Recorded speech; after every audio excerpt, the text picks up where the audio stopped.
बरादरान मिल्लत इस्लामिया अस्सलामु अलैकुम व रहमतुल्लाहि व बरकातुहू। अल्हम्दुलिल्लाह अल्हम्दुलिल्लाहिल हन्नानिल मन्नान अल्लज़ी खलक़ल इंसान व अल्लमहुल बयान वस्सलातु वस्सलामु अला रसूलिही सय्यिदिल इंसी वल जान व अला आलिही व अस्हाबिही ज़विल खैरि वल इहसान अम्मा बअद फ़अऊज़ु बिल्लाहि मिनश शैतानिर रजीम बिस्मिल्लाहिर रहमानिर रहीम। अल-यौमा अकमलतु लकुम दीनकुम व अतममतु अलैकुम निअमती व रज़ीतु लकुमुल इस्लाम दीना।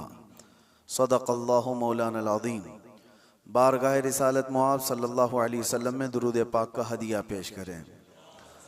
अल्लाहुम्मा सल्लि अला सय्यिदिना मुहम्मदिन मअदनिल जूदि वल करम व आलिहि व अस्हाबिहिल किराम व इब्निहिल करीम व बारिक व सल्लिम सलातन दाइमतन सरमदन अबदा। अल्लाह अज़्ज़ा व जल का महबूब और प्यारा दीन इस्लाम, जिसके मुताल्लिक़ कुरान में अल्लाह फरमाता है मैं तुम्हें इस्लाम देकर राज़ी हुआ। एक ऐसा निज़ाम हमें दिया गया जिसमें कोई शोशा खाली नहीं छोड़ा गया। किसी भी बाब का, किसी भी हिस्से का, जिंदगी के किसी गोशे को तशना नहीं छोड़ा गया है।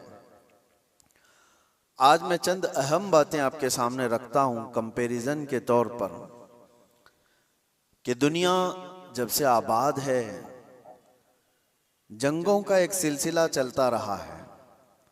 इंसानों में आपस में लड़ाइयाँ होती रही हैं, लेकिन तारीख उठाकर देखें तो तकरीबन सारी लड़ाइयों के पीछे जो रीज़न है, जो सबब है, जंग किस मकसद से हुआ करती थी, तो उन मकासद में अगर आप गौर करेंगे तो सबका एक हासिल हुआ करता था, तख्त को हासिल करना, हुकूमत को हासिल करना, या माल हासिल करना, या हसीन औरतों को गुलाम बनाना, बांदी बनाना। ये दुनिया का निज़ाम रहा है, इसीलिए जंगें हुआ करती थी। या अगर ये चीज़ें ना हो तो फिर इंसान की जो अंदर की गैरत है, तकब्बुर है, गुरूर है, वो चीज़ उसे जंग करने पर आमादा करती थी। बस यही रीज़न है, बाकी कुछ नहीं मिलेगा आपको। एक कबीले की दूसरे कबीले से, एक ख़ानदान की दूसरे ख़ानदान से, एक मुल्क की दूसरे मुल्क से लड़ाइयाँ हैं, तो उन लड़ाइयों में, उन जंगों में आप रीज़न तलाश करेंगे सबब कि किस बुनियाद पर है। तो या तो वो ज़मीन का हासिल करना है, टुकड़े को हासिल करना है, या तो फिर उस इलाके के ज़रख़ीज़ हिस्सों के ऊपर अपना कब्ज़ा जमाना है, या तो फिर वहाँ के लोगों को ग़ुलाम बनाकर अपने अंडर में रखना है। यही सारी चीज़ें हैं पूरी दुनिया में, पहले से यही चलता आ रहा है। और लगभग आज भी अगर आप दुनिया पर नज़र डालेंगे तो यहाँ पर भी जंगों का एक मकसद यही दिखेगा आपको। हाँ, या तो फिर कोई अपने आप को दादा कहे, बाबा कहे, कोई अपने आप को सुपर पावर कहे, और उसके बाद फिर दूसरों को मनवाने की बात कहे कि मेरी हर बात तुम्हें माननी पड़ेगी। दूसरा नहीं मानेगा, अगर आंख भी दिखाया तो फिर जंग हो जाएगी। अगर वो कमजोर है, गरीब है, तो फिर जंग हो जाएगी। लेकिन यहां पर भी मकसद जंग का यही है। पूरी दुनिया में तन्हा इस्लाम के मुतालिक मैं आपको बताऊं, इस्लाम में जो जंगें हुई, गज़वात हुए सहाबा के और दूसरों के दरमियान, वहां क्या मकसद रहा, क्या रीज़न रहा। हज़रत रबिया बिन आमिर रज़ी अल्लाह ताला अन्हु हुज़ूर सल्लल्लाहु ताला अलैहि वसल्लम के तर्जुमान हैं, एम्बेसडर हैं।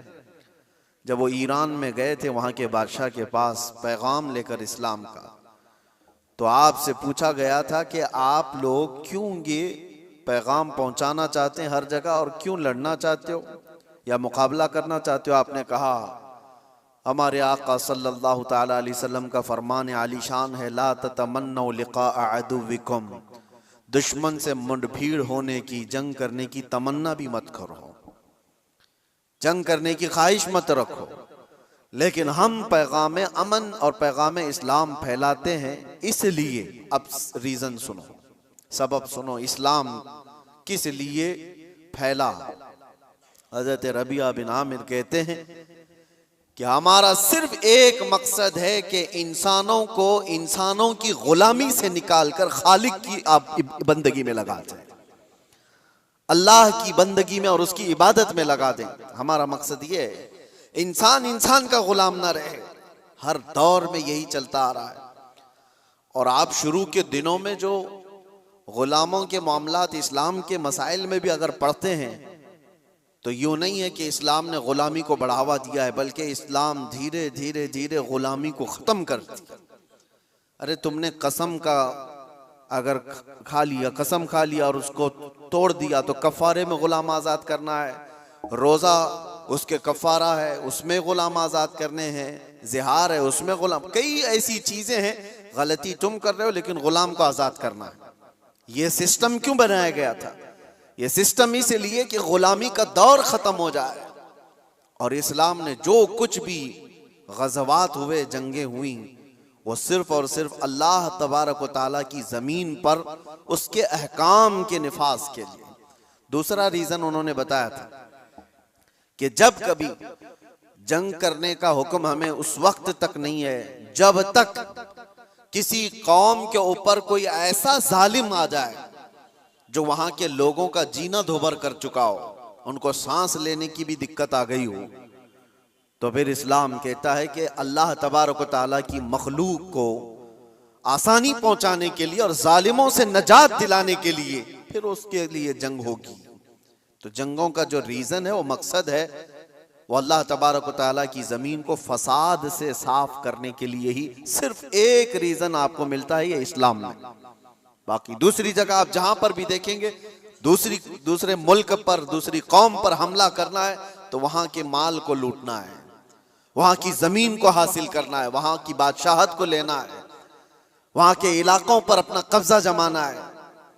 अगर इलाकों पर कब्जा जमाना ही होता हर जंग करने के बाद, तो आपको मैं बताऊं खालिद बिन वलीद ने 125 जंगें लड़ी, 125 जंगें लड़ी और कई इलाके फतह किए। क्या हर इलाके को फतह करने के बाद खालिद बिन वलीद ने अपनी बादशाही का ऐलान कर दिया कि आज के बाद से इस इलाके का मालिक मैं हूं, इस इलाके का बादशाह मैं हूं? नहीं। पूरी तारीख उठा करके आप देखें कितने ऐसे सहाबा हैं जिनको सिपह सालार बना करके भेजा गया, उन्होंने इलाके के इलाके फतह किए, लेकिन अपनी बादशाही का ऐलान उन्होंने नहीं किया, बल्कि हमेशा से यूं ऐलान किया कि मैं रसूलुल्लाह सल्लल्लाहु तआला अलैहि वसल्लम के गुलामों का एक अदना गुलाम, और अमन के लिए इस जमीन को फसाद से साफ करने के लिए मैं यहां पर आया हूं। मोहम्मद बिन कासिम 19 साल की उम्र में हिंदुस्तान आया था। आपको पता है मोहम्मद बिन कासिम सबसे पहले 10,000 का लश्कर लेकर के जब आया था, वो भी हिंदुस्तान क्यों आया था? हिंदुस्तान में जुल्म इस तौर पर एक राजा दाहिर सिंह ने और उसके गुंडों ने कुछ औरतों को कब्जा में ले लिया जो हज के सफर पर जा रही थी, और औरतों का माल भी लूट लिया, उनको कैद में रख दिया गुंडों ने। उन औरतों ने गुहार लगाई। कुछ लोगों ने उन औरतों की ये बातें सुनी और अरब के उस वक्त के गवर्नर जो थे हज्जाज बिन यूसुफ के पास ये खबर सुना रहे थे। हज्जाज बिन यूसुफ का भतीजा मोहम्मद बिन कासिम 19 साल का, उसने ये खबर सुनी कि इतनी दूर कुछ औरतों पर कुछ जालिम गुंडे जुल्म कर रहे हैं। उसने वहीं से आवाज लगाई, लब्बैक या उख्ती, ऐ मेरी बहन मैं आ रहा हूं तेरी मदद के लिए। और उस जमाने में 4000 किलोमीटर का सफर करके आने वाला, जंगलों का सफर, दरियाओं का सफर, पहाड़ों का सफर, 10,000 का लश्कर लेकर एक जवान आया है। और फिर उस जमाने में मौजूद इन गुंडों और इन जालिमों को जो औरतों के हुकूक की पामाली कर रहे थे, ललकार करके कहा। फिर मुकाबला हुआ, 3 दिन तक ये लड़ाई चली थी। उसके बाद वो सारे गिरफ्तार हुए और राजा की भी गद्दी चली गई, तख्त चला गया, सब खत्म हो गया। एक 19 साला लड़के ने अमन का परचम लहराया था, लेकिन रीजन क्या था, मकसद क्या था? जुल्म से इलाके को साफ करना। और उसके बाद एक बड़े पंडित हैं इलाहाबाद यूनिवर्सिटी के, वो रिसर्च स्कॉलर भी रहे,